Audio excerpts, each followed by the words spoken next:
Indonesia tidak butuh RUU HIP, haluan ideologi Pancasila, karena Pancasila sudah final. Oleh Anton Permana dari Tanhana Dharma Manggrava Institute. Bagi saya, RUU HIP tak lebih bagaikan predator regulasi yang membunuh dan menghancurkan nilai-nilai Pancasila itu sendiri. Memanfaatkan momentum pandemi COVID-19 di saat rakyat terkurung di rumah. Justru di saat itulah mereka, kelompok An-Nasir PKI yang berhasil menyusup di Senayan seolah kejar tayang untuk menjadikan RUU HIP menjadi undang-undang. Beruntung masih banyak di negeri ini yang masih waras, yang masih idealis, yang nasionalis, yang patriotik dan cinta terhadap Indonesia. Sehingga semua turun serentak karena menganggap masalah ini sudah keterlaluan dan membahayakan masa depan bangsa. Tak tanggung-tanggung, mantan Panglima ABRI dan juga mantan Wakil Presiden Republik Indonesia ini turun langsung bersama koleganya sesama Purnawirawan TNI Polri. MUI Pusat dan seluruh MUI daerah seluruh Indonesia juga tegas menolak dan menghimbau seluruh umat Islam se-Indonesia bersiap-siap turun ke jalan. Partai politik yang awalnya hanya PKS menolak RUU HIP, terakhir P3, Nasdem juga ikutan menolak dengan alasan dalam RUU HIP tidak menjadikan TAP MPRS nomor 25 tahun 1966 sebagai konsideran. Juga tercatat 24 provinsi di seluruh Indonesia rakyat serentak dari berbagai kalangan hanya dalam waktu 1 bulan, bahkan ada yang di bulan Ramadan, melakukan deklarasi penolakan tegas dan ancaman siap melawan PKI. GP Ansor pun di dalam sebuah portal online berkomentar agar tidak terburu-buru mengesahkan RUU HIP. Muhammadiyah pun tidak mau kalah, menyiapkan tim jihad untuk melakukan perlawanan menolak RUU HIP. Terakhir, Menko Polhukam juga mengeluarkan statement yang hampir sama, bahwa TAP MPRS nomor 25 tahun 1966 harus masuk dalam RUU HIP sebagai konsiderannya. Karena ideologi komunis, Leninisme, Marxisme tidak boleh lagi hidup di Indonesia. Terlepas apakah beliau mengeluarkan komentar itu atas nama pribadi sebagai ahli hukum tata negara atau sebagai Menko Polhukam, kita tidak tahu. Lalu, apakah permasalahan draft RUU HIP ini sudah dianggap selesai? Jawabannya tentu tidak. Karena kalau kita simpulkan dan rangkum dari semua gelombang aspirasi perlawanan rakyat itu adalah bukan minta revisi semata, tetapi menolak, mencabut, dan mentiadakan RUU HIP tersebut dengan alasan sebagai berikut. 1. Pancasila kita hari ini adalah Pancasila hasil kesepakatan para founding father, bapak pendiri bangsa yang sifatnya sudah final dan mengikat. Tak perlu lagi ada perdebatan atau upaya menerjemahkan lagi Pancasila dengan bahasa dan pemikiran liar yang lain. Soekarno saja yang awalnya mempunyai pemikiran Trisila kemudian mengerucutkannya menjadi Ekasila yaitu gotong royong, juga mengalah legowo dan menyetujui Pancasila ini. Begitu juga Muhammad Yamin, Ki Haji Bagus, Muhammad Hatta, semua yang tergabung dalam PPKI, Panitia Persiapan Kemerdekaan Indonesia, Ki Haji Bagus dengan konsepsi Piagam Jakarta, yaitu ketuhanan yang mewajibkan menjalankan syariat Islam bagi pemeluknya. Semuanya sama-sama mengalah dan setuju dengan Pancasila hari ini.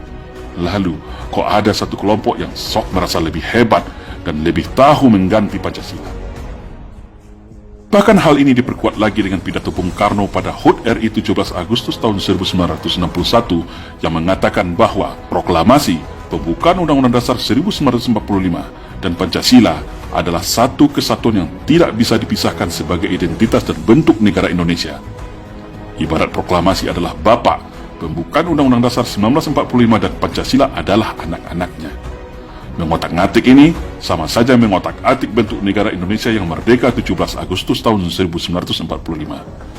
Dan untuk terjemahan Pancasila, semua sudah termaktub di dalam pembukaan Undang-Undang Dasar 1945, batang tubuh, serta bab penjelasannya dalam Undang-Undang 1945 yang asli.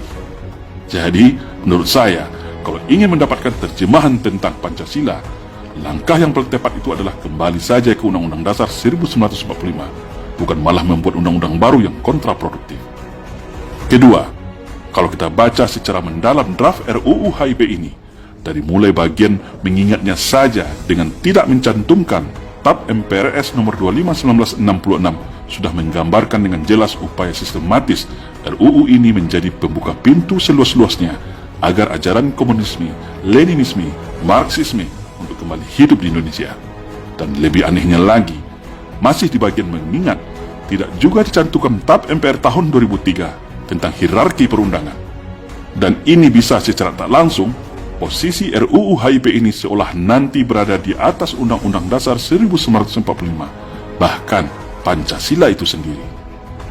Pokok inti inilah yang sebagian pakar hukum tata negara menyebutnya sebagai kudeta ideologi negara.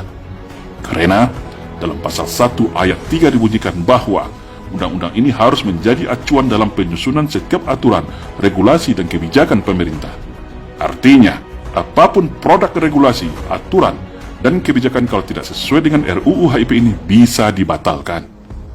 Kalau kita simpulkan, setelah aliran komunis, Leninisme, dan Marxisme sudah hidup kembali, lalu mereka masuk ke dalam lingkaran kekuasaan, maka dengan mudah menggunakan dasar hukum versi RUU HIP ini mereka akan mengacak-ngacak kehidupan beragama, simbol agama, identitas agama, bahkan ritual ibadah umat beragama pun akan mereka atur secara represif. Atas dasar bahasa manis toleransi, kebudayaan, dan sosial demokrasi yang tercantum dalam RUU HIP. Karena dalam RUU HIP ini, posisi agama setara dengan budaya, bahkan tunduk kepada budaya Nusantara. Dan bagi kelompok yang menentangnya bisa dicap anti terhadap negara, bisa dicap menjadi penjahat negara, bisa dipenjara kapan saja hanya gara-gara menjalankan ajaran agamanya. Dan ini sangat berbahaya. Secara politik hukum, akan dengan mudah kita menebak arah moncong senjata RUU HIP ini kalaulah tidak menyasar kehidupan beragama bangsa Indonesia. Karena sejatinya, komunisme itu sangat anti agama, benci terhadap agama, dan lebih ekstrimnya tidak lagi beragama alias anti Tuhan. Yang ketiga, sudah menjadi ciri khas PKI. Kalau mereka lemah, akan teriak merasa paling Pancasila, akan teriak saya Pancasila, saya Indonesia, memuja-muji Pancasila seolah kelompok yang paling Pancasilais, seperti Aidit di dalam bukunya Membela Pancasila pada tahun 1964. Tetapi setelah berkuasa, mereka mengganti Pancasila dengan komunisme. Pemberontakan G30 SPKI 65 adalah bukti dan fakta konkretnya. Setelah kampanye dan membranding dirinya seolah paling Pancasila, lalu dengan seenaknya akan menuduh siapa saja kelompok yang bertentangan dengan kelompoknya dicap dan dituduh anti Pancasila, musuh Pancasila.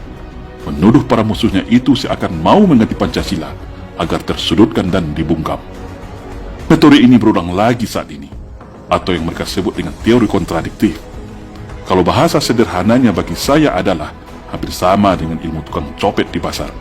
Sebelum ketahuan mencopet, maka teriak duluan menuduh orang lain tukang copet, alias maling teriak maling. Lalu, apa bedanya dengan hari ini? Teriak seolah paling Pancasila, ternyata ujungnya mau mengganti Pancasila dengan Ekasila, dengan alibi dan argumentasi tak masuk akal. Ujung-ujungnya, agenda PKI gaya baru juga di belakang semuanya, yang belum juga bertobat dan tetap ingin menjadikan Indonesia menjadi negara komunis. 4. Sulit menerima kalau RUU HIP ini adalah sebuah skenario tak sengaja, seperti kasus minyak air keras ke wajah petugas KPK Novel Baswedan, atau salah input, atau salah ketik, seperti pada beberapa kejadian aneh sebelumnya di negeri ini.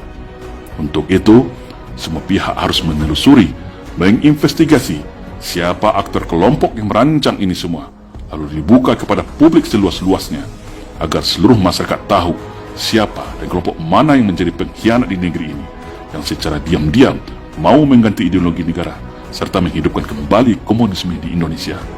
Dan mereka semua wajib dihukum seberat-beratnya, kalau perlu sampai pada hukuman pidana mati, karena bisa diduga sebagai pengkhianat negara. Jangan anggap remeh permasalahan ini.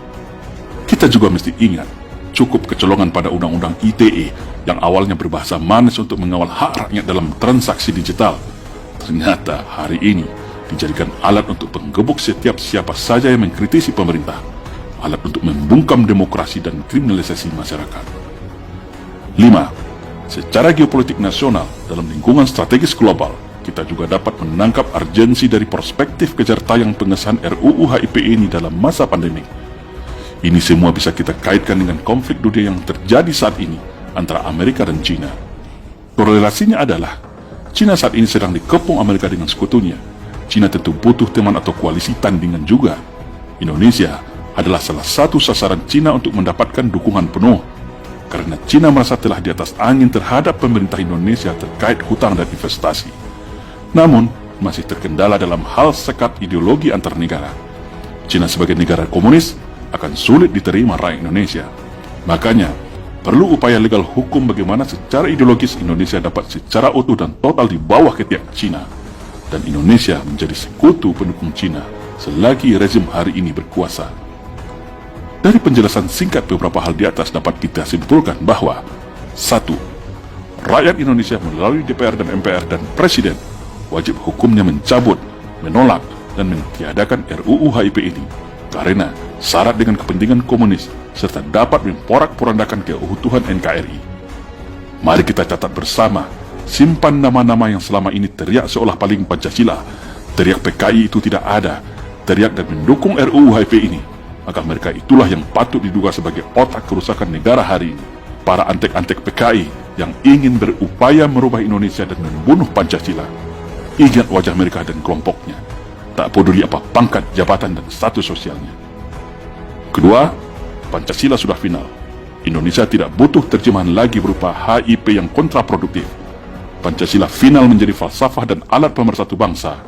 Pancasila adalah jalan tengah agar Indonesia tidak ditarik ke kiri atau ke kanan. Indonesia bukan negara agama, tetapi juga bukan negara anti-agama. Tapi Indonesia adalah negara yang beragama, di mana agama bisa dijadikan sebagai sumber hukum kehidupan berbangsa dan bernegara. Karena Pancasila adalah kristalisasi dari nilai kebaikan yang berasal dari rahim nilai luhur bumi Nusantara, sedangkan agama adalah sumber dari segala sumber kebaikan itu.